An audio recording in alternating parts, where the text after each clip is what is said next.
নমস্কার প্রিয় দর্শকবৃন্দ, আপনাদের সকলকে আবারও স্বাগত জানাই আমাদের এই পবিত্র যাত্রায় শ্রীমদ্ ভগবদ গীতার অমৃতবাণীর পথে।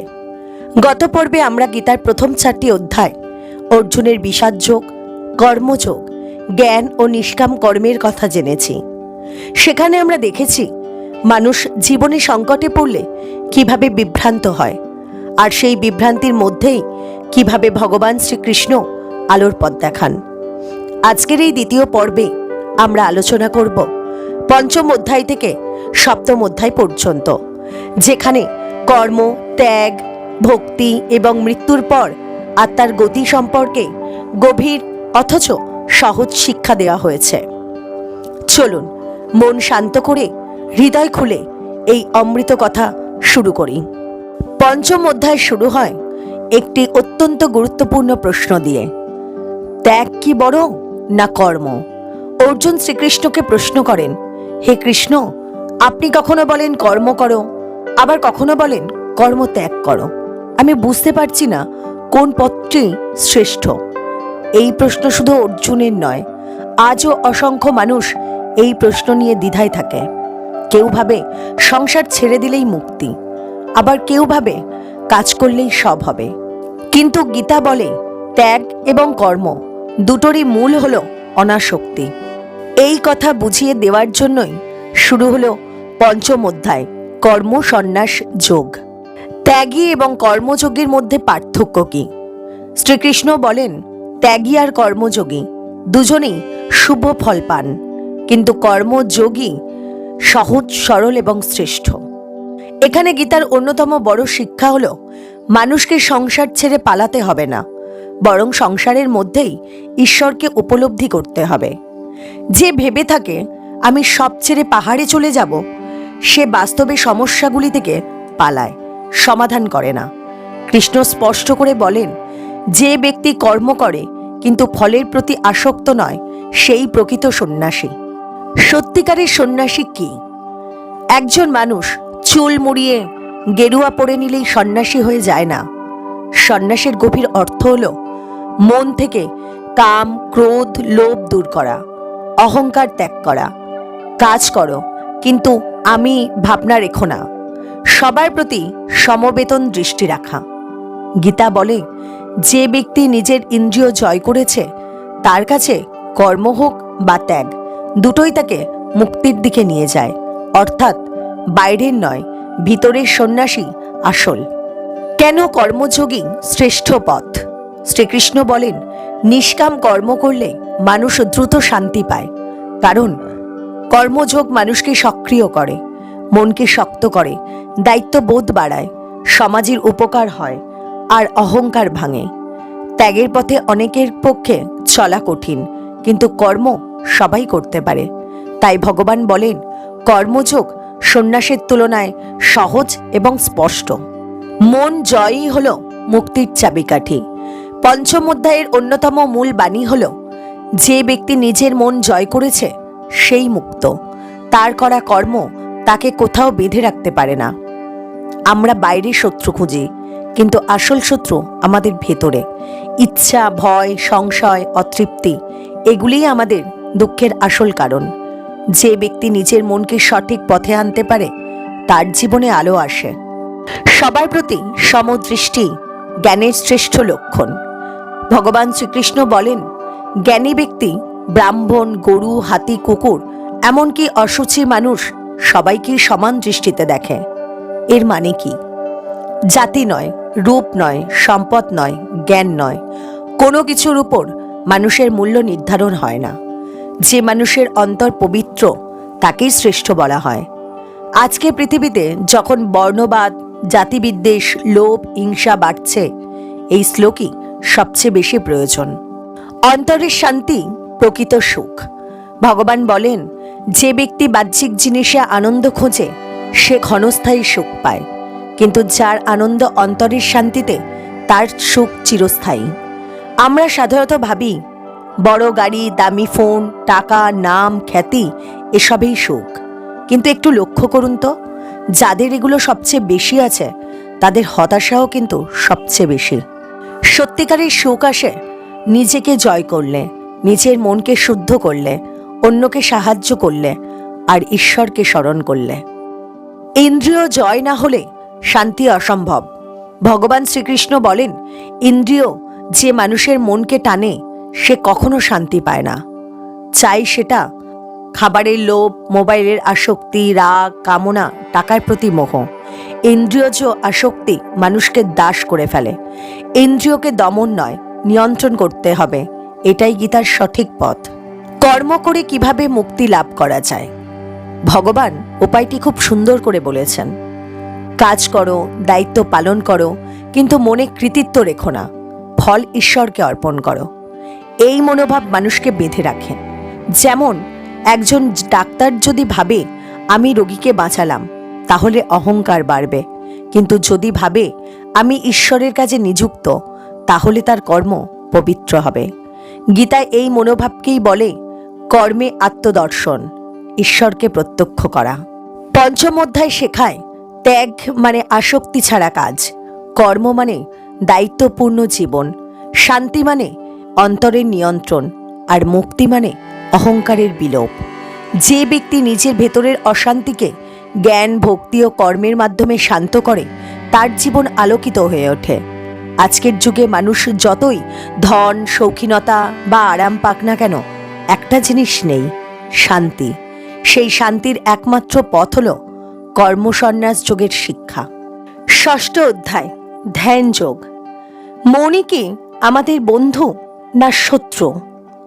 বন্ধুরা, আমরা সবাই বাহ্যিক জগতের সাথে লড়াই করি। চাকরি, সংসার, অর্থ, সম্মান, সম্পর্ক, দায়িত্ব। কিন্তু সবচেয়ে বড় যুদ্ধটা হয় আমাদের ভেতরে। এই যুদ্ধটা কার সঙ্গে? নিজের মনের সঙ্গে। কখনো মন বলে তুই পারবি না, কখনো মন বলে আরো চাই, কখনো মন ডুবিয়ে দেয় হতাশায়, আবার কখনো নিয়ে যায় অন্ধকারের শিখরে। এই মনই আবার আমাদের সবচেয়ে বড় বন্ধু হতে পারে, আবার সবচেয়ে ভয়ঙ্কর শত্রুও হতে পারে। এই গভীর সত্যটাই আমাদের শেখানোর জন্য শ্রীমদ্ ভগবদ্গীতার ষষ্ঠ অধ্যায় ধ্যান যোগ। এই অধ্যায় মূলত মানুষের ভিতরের জগৎ, মন নিয়ন্ত্রণ, ধ্যান, যোগ এবং আত্ম উন্নতির এক অসাধারণ পথপ্রদর্শক। ভগবান শ্রীকৃষ্ণ বলেন, মানুষ নিজেই নিজের বন্ধু, আবার নিজেই নিজের শত্রু। এর অর্থ কি? যে ব্যক্তি নিজের মনকে নিয়ন্ত্রণ করতে পারে সে নিজের বন্ধু, আর যে নিজের মনকে নিয়ন্ত্রণ করতে পারে না সে নিজেরই শত্রু। আমরা অনেক সময় অন্যদের দোষ দিই, ও আমাকে বুঝলো না, ওর জন্য আমার ক্ষতি হয়ে গেল। কিন্তু গীতা পরিষ্কারভাবে বলে, তোমার ভালো মন্দের আসল কারণ তুমি নিজেই। যদি তোমার চিন্তা শুদ্ধ হয়, কর্ম শুদ্ধ হবে। কর্ম শুদ্ধ হলে ভবিষ্যৎও শুদ্ধ হবে। ধ্যান কি? শুধু চোখ বন্ধ করে বসা নয়। অনেকে মনে করেন ধ্যান মানে চোখ বন্ধ করে বসে থাকা, কিন্তু গীতা ধ্যানের অর্থ অনেক গভীরভাবে বুঝিয়েছে। ধ্যান মানে নিজের মনকে ঈশ্বরের দিকে স্থির করা, চঞ্চল চিন্তাকে এক জায়গায় আনা, বাহ্যিক কোলাহল থেকে ভিতরের নিস্তব্ধতায় প্রবেশ, আত্মার সঙ্গে আত্মার যোগ। এই জন্যই একে বলা হয় ধ্যান যোগ। কেবল শরীর বসালেই ধ্যান হয় না, মন বসাতে পারলেই তবেই ধ্যান হয়। শ্রীকৃষ্ণ বলেন, যোগী একাকী স্থানে সূচি জায়গায় সংযমী হয়ে ধ্যান করবে। এর মানে খুব কোলাহলপূর্ণ জায়গায় ধ্যান করা কঠিন। অসুচি মনে ধ্যান ফলপ্রসূ হয় না। অতিরিক্ত ভোগে মন স্থির হয় না। ধ্যানের পরিবেশ হতে হবে শান্ত, পরিষ্কার, সরল, নির্ভীক। আজকের দিনের মোবাইল, সোশ্যাল মিডিয়া, টিভি, গান, হইচই এই সব মনকে সারাক্ষণ টেনে রাখে বাইরে। ধ্যান মানে এই বাইরের জগৎ থেকে নিজেকে কিছু সময়ের জন্য ভিতরের জগতে ফেরানো। অতি ভোগ নয়, অতি ত্যাগও নয়। ষষ্ঠ অধ্যায়ের একটি অত্যন্ত গুরুত্বপূর্ণ শিক্ষা হলো, যে ব্যক্তি অতি আহার করে আবার কেউ আহার করেই না, যে অতিরিক্ত ঘুমায় আবার কেউ ঘুমায়ও না, সে কখনো যোগী হতে পারে না। এর মানে খুব বেশি ভোগ করলে মন ভারী হয়, খুব বেশি ত্যাগ করলে শরীর দুর্বল হয়, খুব বেশি ঘুম অলস করে দেয়, আবার খুব কম ঘুম শরীর ভেঙে দেয়। গীতা আমাদের শেখায় মধ্যম পথই শ্রেষ্ঠ পথ। আজকের জীবনে এই শিক্ষা অত্যন্ত গুরুত্বপূর্ণ। মনকে দমন নয়, ধীরে ধীরে বশে আনতে হয়। অর্জুন শ্রীকৃষ্ণকে বলেন, হে কৃষ্ণ, মন অত্যন্ত চঞ্চল, বিক্ষিপ্ত, দুর্দমনীয়। একে নিয়ন্ত্রণ করা বায়ুকে বশে আনার মতো কঠিন। এই কথা আজও শতভাগ সত্য। আমরা চেষ্টা করি মনকে জোর করে থামাতে, কিন্তু এতে মন আরো বেশি বিক্ষিপ্ত হয়ে যায়।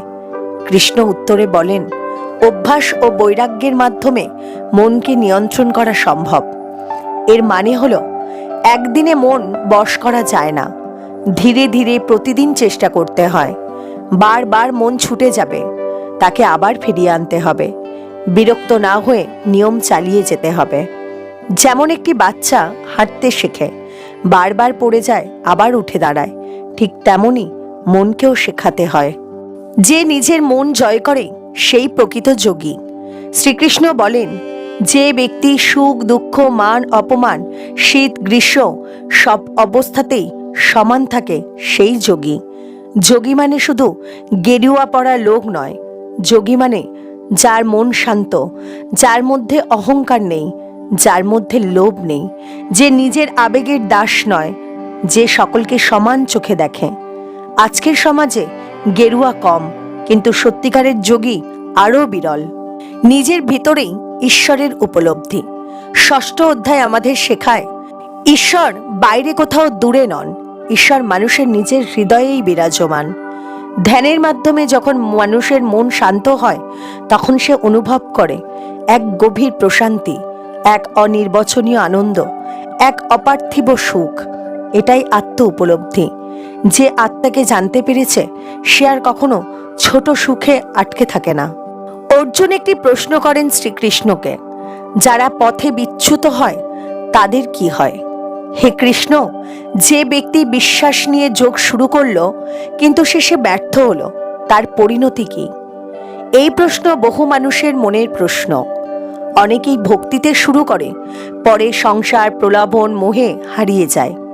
কৃষ্ণ বলেন, যে ব্যক্তি যোগে চেষ্টা করেছে সে কখনো ধ্বংস হয় না। যদি সে এই জীবনে সফল নাও হয়, তবে পরজন্মে আবার সে সেই উদ্যম ফিরে পায়। তার চেষ্টা কখনো বৃথা যায় না। এ এক অসাধারণ আশ্বাস।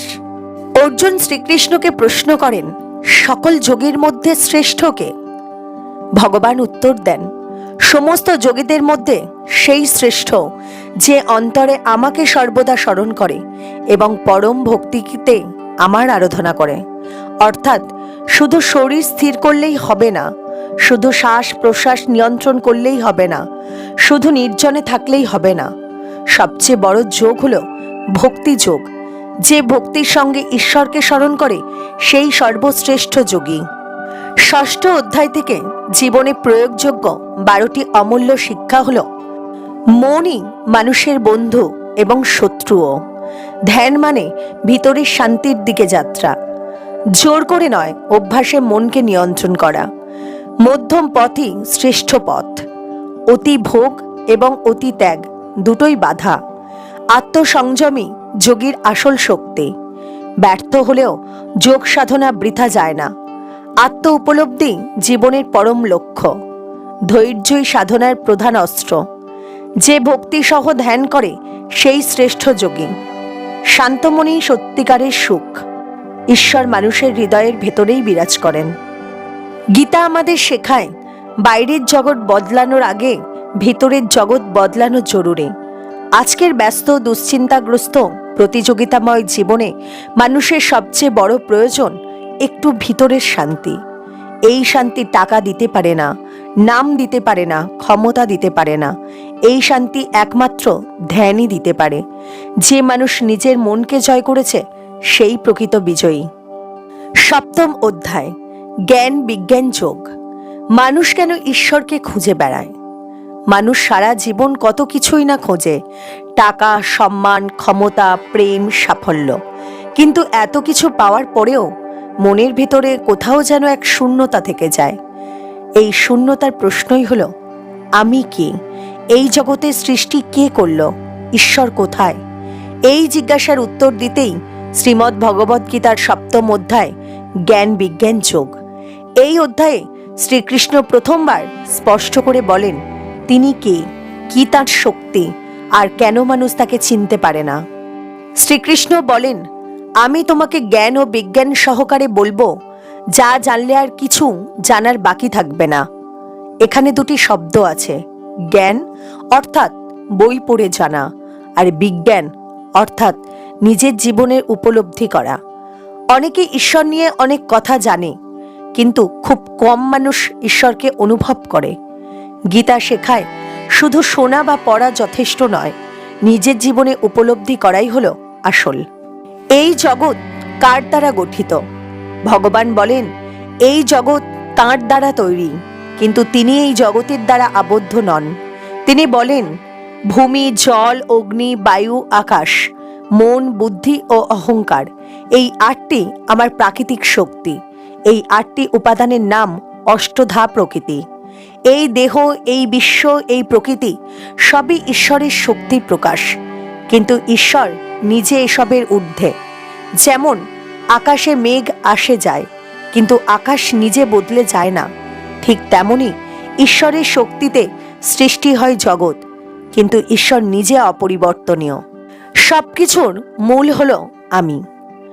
শ্রীকৃষ্ণ বলেন আমার চেয়ে উচ্চতর কিচ্ছু নেই, সবকিছু আমার উপর গাঁথা।